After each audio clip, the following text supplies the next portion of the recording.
Acepté cubrir un turno nocturno en el piso 6 del hospital donde trabajaba porque necesitaba el dinero. Esa es la verdad más simple y menos interesante de toda esta historia, pero también es la más importante, porque si no hubiera tenido tantas deudas encima, jamás habría aceptado subir a ese piso. No esa noche, no después de todo lo que ya se decía de ese lugar. Trabajo como auxiliar de enfermería desde hace 4 años. No soy doctora, no soy cirujana, no soy una de esas personas que la gente imagina cuando piensa en un hospital. Yo hago lo que nadie ve: mover pacientes, revisar que no les falte agua, cambiar sábanas, ayudar a incorporarlos, limpiar cuando vomitan, vigilar cuando la familia se va, escuchar a los que no pueden dormir. Ese tipo de trabajo, el que casi nunca aparece en las historias, pero que termina poniéndote enfrente de todo lo que los demás prefieren no mirar. El hospital donde trabajaba era privado, aunque no uno de lujo. Tenía 6 pisos y una ala vieja que, según iban a remodelar el próximo año, llevaba igual por lo menos 7. El sexto piso estaba conectado a esa ala vieja por un pasillo largo, mal iluminado, con una fila de ventanas angostas que nunca se abrían. Ahí estaban las habitaciones de observación prolongada, 2 cuartos de aislamiento que casi nunca se usaban y una estación de enfermería más pequeña que la de los otros pisos.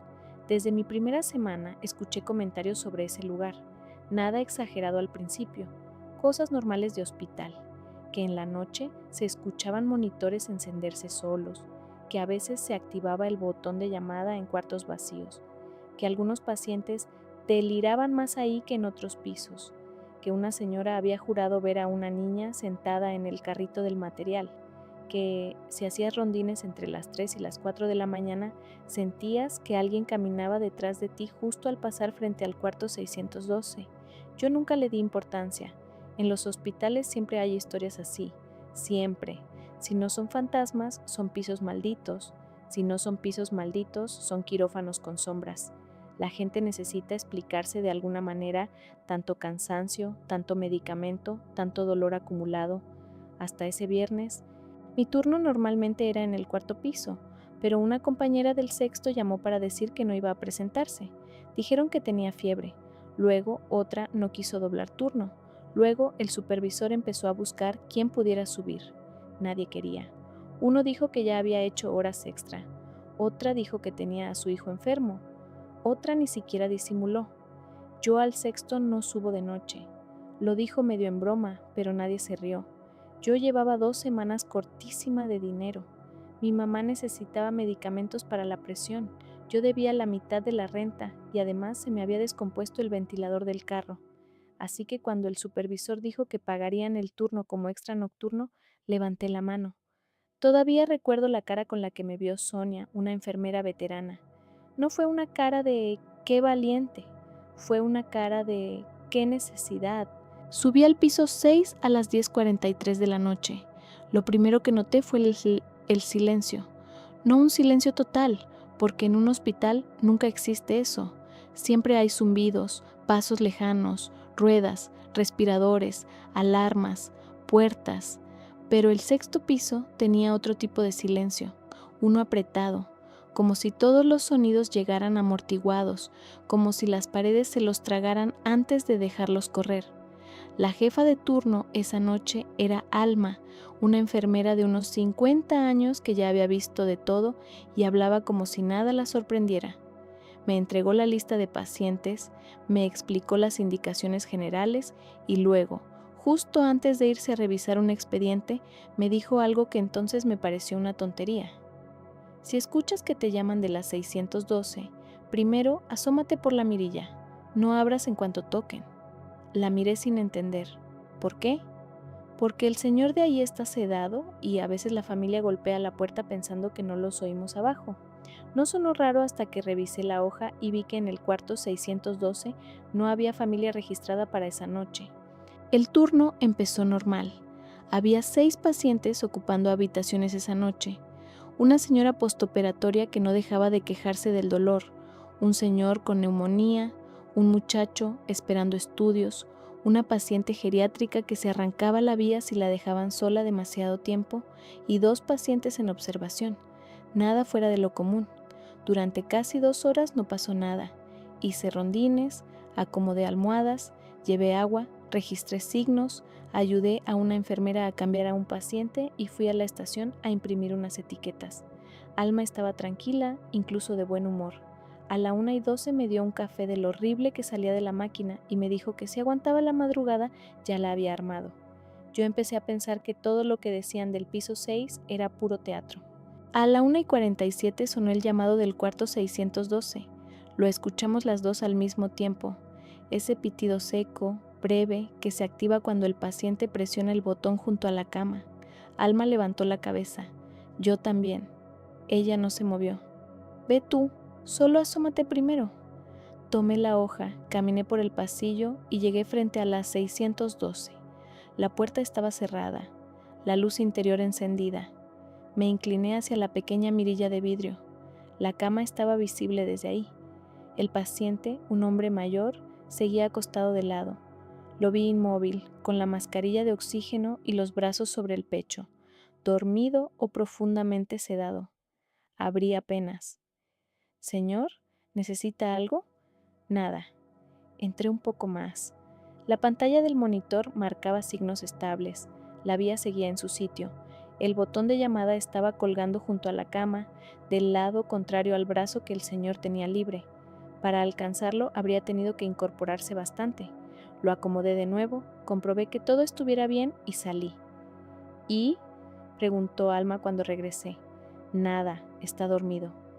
Te dije que primero te asomaras». A las 2:26 volvió a sonar el llamado de la 612. Esta vez fui más rápido. Mirilla. Mismo cuarto, mismo paciente, mismo cuerpo inmóvil. Cuando abrí, sentí algo raro. No vi nada raro, no escuché nada raro. Solo sentí una corriente de aire frío muy leve, imposible en una habitación sin ventanas abiertas. Revisé todo otra vez. Monitor, suero, saturación, botón, nada. Antes de salir, vi la silla para visitantes arrimada junto a la pared del fondo. Yo estaba segura de que en la primera ronda esa silla estaba al lado de la cama. Regresé a la estación y le comenté a Alma. «La moviste sin darte cuenta», me dijo. «No la moví». Entonces, alguien más la movió en el turno anterior. No había nadie. Alma soltó un suspiro de cansancio. «Mira, para sobrevivir aquí, hay cosas que a veces conviene no seguirles el hilo». A las 3:03, una de las pacientes pidió ir al baño. La ayudé, regresé a acomodarla y al salir me di cuenta de que el pasillo estaba mucho más oscuro que antes. Una de las luces del techo, justo frente a la 612, parpadeaba muy despacio. Al fondo, Alma estaba hablando por teléfono en la estación. Entonces escuché 3 golpes, secos, lentos. Toc, toc, toc. Venían de la puerta de la 612, no del botón de llamada, no del monitor. Golpes con los nudillos. Me detuve. Sentí el vello de los brazos erizarse de inmediato, como una reacción animal, absurda, más rápida que el pensamiento. Me acerqué a la puerta. No dije nada. Los golpes se repitieron. Toc, toc, toc. Y luego una voz muy baja, gastada, de mujer, dijo desde adentro: «Por favor, abre». Me quedé helada, no porque hubiera una voz, sino porque en ese cuarto no había ninguna mujer. No abrí. Di 2 pasos hacia atrás y fui directo con Alma. Le quité el auricular del teléfono casi de la mano. «Hay alguien en la 612». «¿Qué?» Una mujer tocó la puerta, me habló. Algo cambió en su cara. No mucho, apenas lo suficiente. Colgó el teléfono sin despedirse y caminó conmigo hasta el cuarto, pero ya no había golpes, ni voz, ni nada. Entramos. El señor seguía acostado en la cama, dormido. La silla, otra vez, estaba junto a la pared. La temperatura adentro era varios grados más baja que en el pasillo. Alma fue directo al monitor, luego al baño, luego abrió el closet pequeño del cuarto y al final me pidió que revisara bajo la cama. No había nadie. «¿Ves?», me dijo en voz baja, pero no sonó convencida. «Estás cansada, es la hora». No imaginé una voz. No dije que la imaginaras. A las 3:19 el señor de la 612 abrió los ojos por primera vez desde que empezó el turno. Yo estaba anotando una presión arterial cuando escuché que Alma me llamaba. Fui al cuarto y encontré al paciente despierto, respirando más rápido, con la vista clavada en la puerta. Alma trataba de calmarlo. Tranquilo, señor Reyes, ya estamos aquí. El hombre tenía la piel pálida, casi gris, y los ojos húmedos. Movía los labios como si hablara, pero al principio no le entendí nada. Me acerqué más. No la dejen entrar, susurró. Alma le sostuvo el hombro. Aquí no hay nadie. El hombre negó despacio. Seguía mirando por encima de nosotros, hacia la puerta. No la dejen entrar al cuarto. Sentí un hueco en el estómago, porque detrás de mí, muy suave, sonó otra vez. Toc. Solo un golpe esta vez. Uno. Volteé de inmediato. La puerta seguía cerrada. Alma también lo oyó. Lo sé, porque sus dedos se tensaron sobre la sábana del paciente. Fue un gesto mínimo, pero lo vi. El señor Reyes empezó a agitarse. No abran, no abran, no abran. Tuvimos que administrarle un sedante adicional porque entró en pánico. Tardó unos minutos en tranquilizarse y cuando por fin volvió a quedarse dormido, Alma salió del cuarto conmigo y cerró la puerta con más fuerza de la necesaria. ¿Quién estuvo antes en esta habitación?, le pregunté. No empieces. Alma, ya oíste la puerta, ya oíste al señor. Ella se pasó una mano por la cara. Estaba más cansada que asustada y eso me inquietó todavía más. Hace unos meses internaron a una niña en este piso, 11 años. La pasaron varias veces de cuarto por un problema de aislamiento y terminó aquí, en la 612. No duró mucho. La mamá se quedaba todas las noches, dormía en esa silla. Un día, la niña murió de madrugada. La madre estuvo sola con el cuerpo casi 40 minutos antes de que subiera el médico. Después de eso, empezó a decir que su hija seguía respirando, que solo estaba dormida, que nadie quería revisarla bien. Se puso muy mal. Tuvieron que sacarla. Miré la puerta. Y nada. La habitación siguió usándose, pero desde entonces empezaron las quejas. Pacientes que escuchaban a alguien llorar. Familiares que veían una mujer sentada junto a la cama aunque el paciente estuviera solo. Llamados desde el cuarto cuando no había nadie capaz de presionar el botón. ¿Por qué no clausuran la habitación? Alma soltó una risa corta, seca. ¿Porque esto es un hospital? No una película. Mientras los monitores funcionen y administración no pierda dinero, nadie clausura nada. Yo ya no quería seguir ahí. Lo pensé de verdad. Bajar, inventar que me sentía mal, decir que me mareaba, lo que fuera. Pero quedaban menos de 3 horas de turno y mi orgullo en ese momento todavía era más fuerte que mi miedo. A las 3:41, la luz frente a la 612 se apagó por completo. No parpadeó, no tronó, solo se apagó. El pasillo quedó partido en dos, la parte iluminada de la estación y esa franja opaca frente al cuarto, como si alguien hubiera retirado la luz con la mano. Alma llamó a mantenimiento, pero nadie respondió. Eran casi las 4. Yo fui a buscar una lámpara portátil al carrito de suministros. Cuando regresé, vi algo que me detuvo en seco. La puerta de la 612 estaba entreabierta. Yo había escuchado claramente el clic cuando Alma la cerró. Ahora se movía apenas, como si alguien la hubiera dejado sin ajustar. Miré a la estación. Alma estaba ocupada con la paciente geriátrica que quería arrancarse la vía otra vez. Entonces la oí. No venía del pasillo, venía del cuarto. Una respiración. No la respiración pesada del señor Reyes con mascarilla. Otra, ligera, pequeña, como la de alguien tratando de no hacer ruido. No debía entrar sola. Todavía hoy sé que no debía hacerlo. Empujé la puerta con la mano izquierda y levanté la lámpara con la otra. La luz recorrió primero la cama. El señor Reyes seguía ahí, dormido. Luego pasó por el piso, la silla, el baño entreabierto, y se detuvo al fondo. Junto a la ventana cerrada había una mujer. No la vi completa al principio, vi su espalda, delgada, el cabello oscuro pegado al cuello, bata de hospital demasiado grande. Estaba inclinada, como si sostuviera algo entre los brazos. Se me fue el aire del pecho. Di un paso atrás y la lámpara tembló tanto en mi mano que el haz de luz se movió a las paredes. Entonces, la mujer giró la cabeza apenas. No el cuerpo, solo la cabeza. Lo suficiente para que yo viera una parte de su perfil. y lo que sostenía no era un paquete, era una niña, o algo con el tamaño de una niña. Tenía la cara escondida contra el hombro de la mujer. Me quedé paralizada apenas un segundo, pero fue suficiente. La lámpara falló, parpadeó 2 veces y se apagó. Grité, lo acepto. Grité como no había gritado en años. Alma llegó corriendo, abrió completamente la puerta, encendió la luz general del cuarto y me encontró pegada a la pared del pasillo sin poder entrar ni moverme. Dentro no había nadie más, solo el señor Reyes en su cama.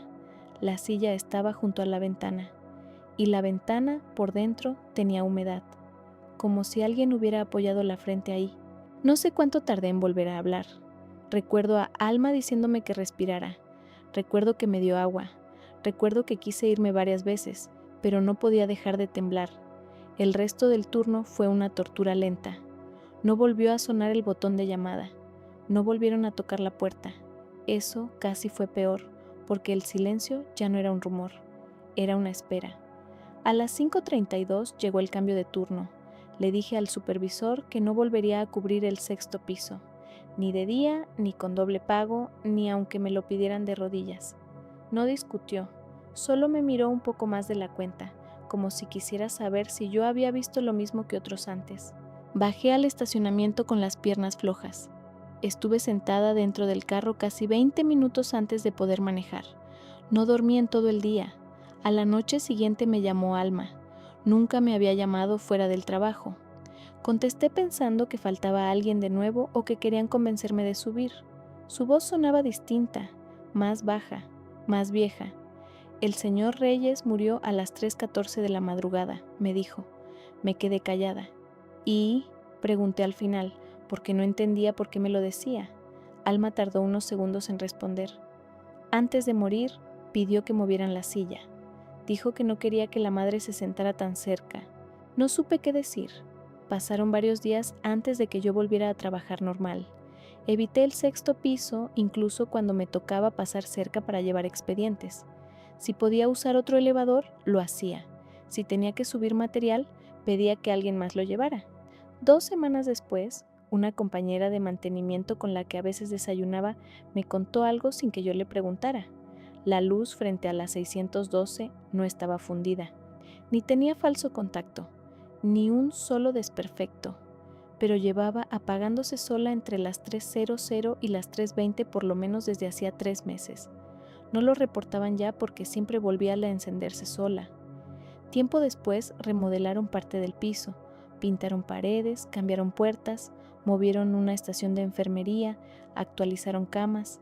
La 612 dejó de llamarse 612. Le cambiaron la numeración como parte del reajuste del área. Sobre el papel, esa habitación desapareció, pero los que trabajamos ahí sabíamos cuál era. Yo renuncié casi un año después por motivos que no tenían que ver con eso, o al menos eso me repetí mucho tiempo. Conseguí empleo en otra clínica, luego en otra ciudad. Mi vida siguió. Mi mamá mejoró. Pagué mis deudas. Aprendí a dormir otra vez con la televisión apagada. Pero hay cosas que no se van. Hace 8 meses, por una infección menor, terminé en urgencias de otro hospital. Nada grave. Me dejaron un par de horas en observación y luego me subieron a una habitación porque querían vigilar una reacción al medicamento. Era de noche. Estaba sola. No pensé en el 6º piso, no al principio, hasta que vi la silla. Estaba junto a la ventana, aunque yo estaba segura de haberla dejado junto a la cama para colgar mi chamarra. Me dije que tal vez la movió una enfermera. Me dije que estaba sensible. Me dije muchas cosas. Luego vi la hora, 3:14, y escuché 3 golpes en la puerta. Toc, toc, toc. No abrí. No pregunté quién era. No llamé a nadie. Me quedé inmóvil, mirando la puerta, hasta que una voz de mujer muy baja, cansada, dijo desde el otro lado: «Por favor, abre, mi hija no puede respirar». No he vuelto a contar esto en voz alta desde entonces, porque hay una parte de mí que todavía intenta convencerse de que esa noche, en el piso 6, vi demasiado cansancio, demasiada sugestión, demasiadas historias ajenas metidas en mi cabeza.